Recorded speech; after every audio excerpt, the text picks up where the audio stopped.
Okay, this is part 2 of portrait retouching in Lightroom.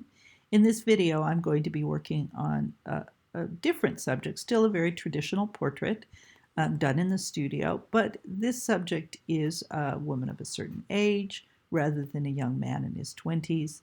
I'm starting with a very, very nicely made portrait, beautifully lit, nicely exposed. This is coming right out of the camera.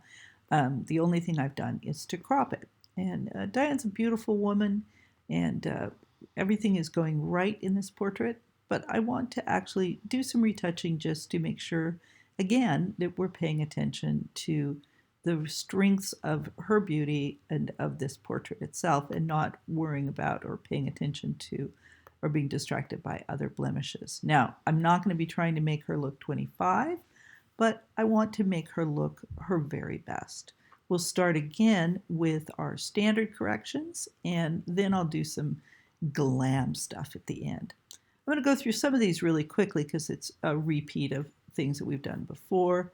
I'm going to go in and do some corrections on some blemishes. Now, interestingly enough, Diane doesn't really have a lot of heavy blemishes, but I'm going to go ahead and work these. Now, notice what I'm doing here is I'm painting over them, but I'm doing it kind of smaller bits rather than the entire section at once. And this often is really helpful. You'll get a better result. Lightroom will make better choices if you don't ask it to do a big chunky section at once. Right now I'm just taking out blemishes. And again, really interestingly, she doesn't have a lot of that. Her skin is very good. It's very smooth. We're not really trying to take out wrinkles per se at all, although we'll minimize some of the lines here in a second. Okay, Diane's not wearing a lot of makeup, which is fine. We could do a little emphasis when we get into the glam work, but mostly we're just going to make what's here look quite beautiful. Now, I just did a little thing where I just took out that little glare in her eye. It was a little bit distracting. The other thing I actually want to do before we move on to the next section is just this wrinkle right here. Now, sometimes this can be a little heavy-handed. Right now I've got the opacity dropped down just a little bit. I like to do this for retouching, particularly on older subjects, because otherwise it can look a little bit plasticky. There we go. Okay, let's just check this so far. It's defaulting to fill, so we'll just go back. And that looks really good. I'm definitely trying not to make her look anything other than as beautiful as she is at her age. I'm not trying to make her look super young. Okay, let's go ahead and do a couple other corrections. I want to do some sort of general overall, we're going to do some brush work.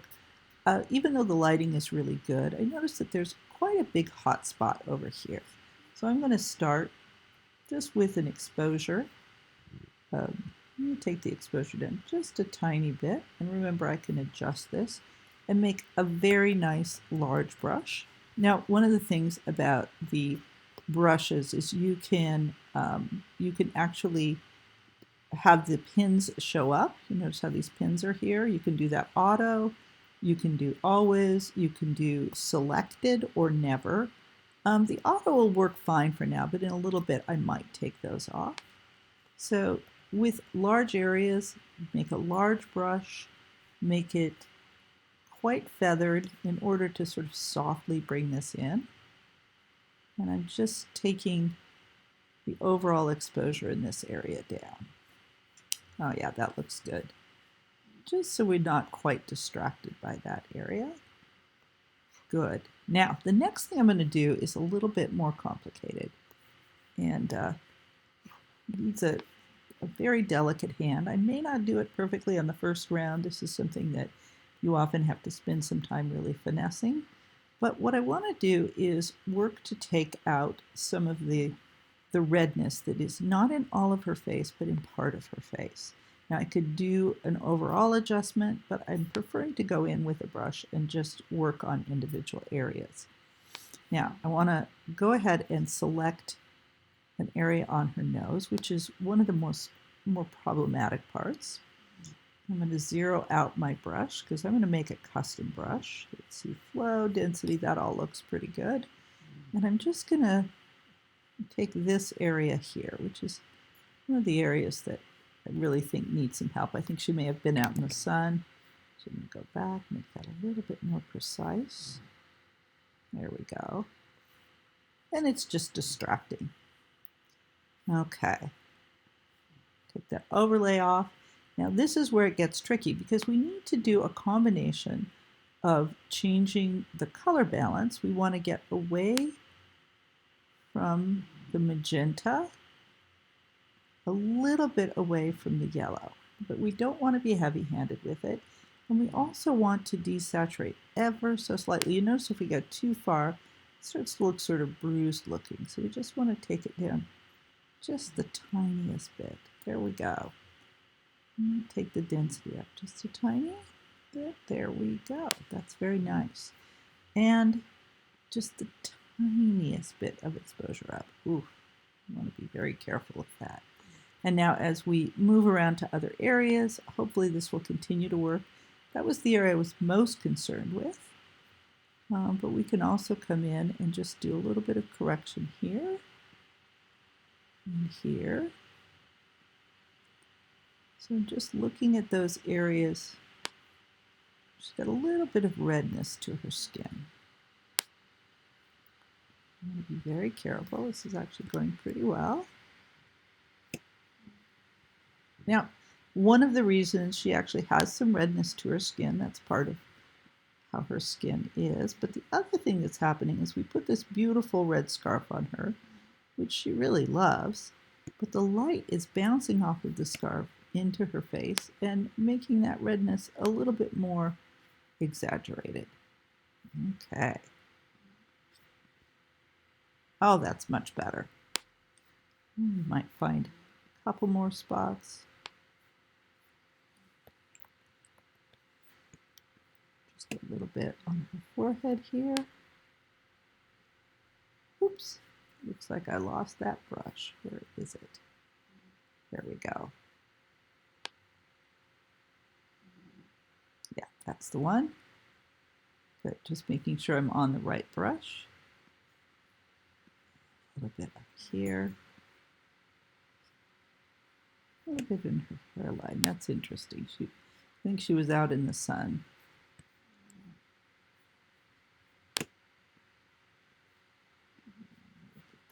Okay. Much better. So again, I'm not trying to make her look, oops, let's fit her in. Not making her look unnatural, just trying to minimize that and focus on her strong features. Two more small things that I'm going to do, and then we'll get to the glam stuff again. We're going to go ahead and do her eyes. Remember, we have a preset on the Iris Enhance.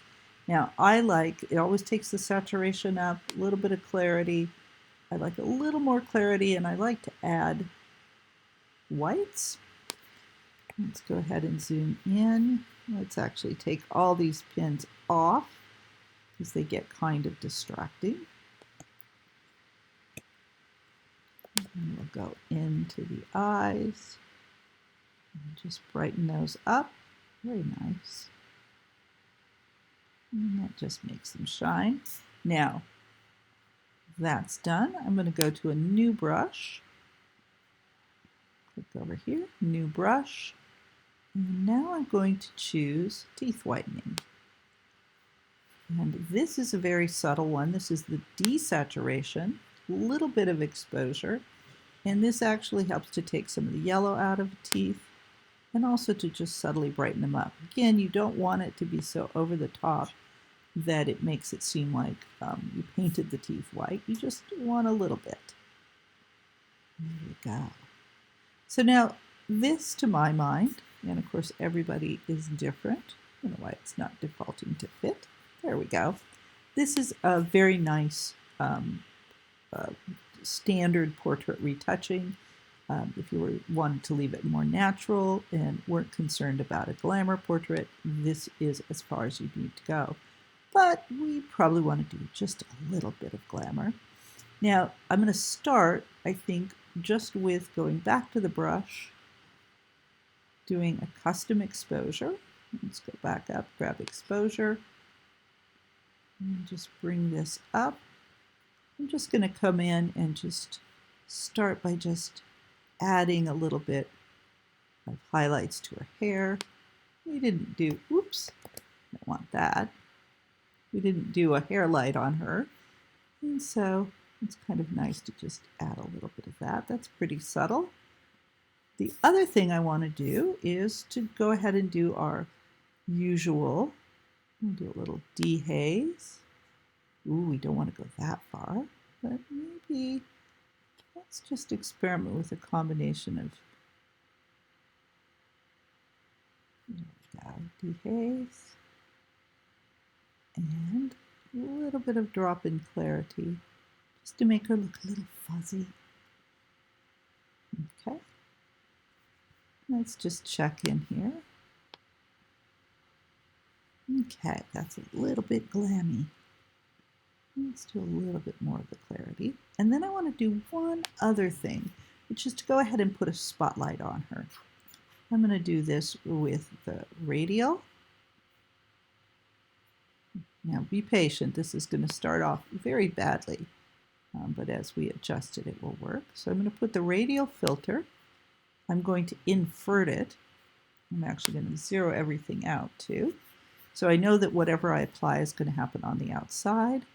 And with the radial filter, I can control this a bit and feather it quite a bit. And let's just take the exposure. Oops, I need to invert it again. There we go. Take the exposure down on the outside. You can see that just sort of spotlights her.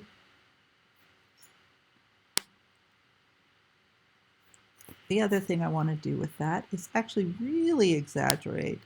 Whoops, not that much. Just exaggerate the dehaze on the outside, the clarity on the outside, just so that she sort of comes in and sharpens in the center. There we go. So you can see she just becomes kind of the star of her own show. Okay, let's go ahead and take a look at the beginning of this. So you can see where we went. Here is where we started. Nice photo. But this is where we ended. Very, very glam. And that's it.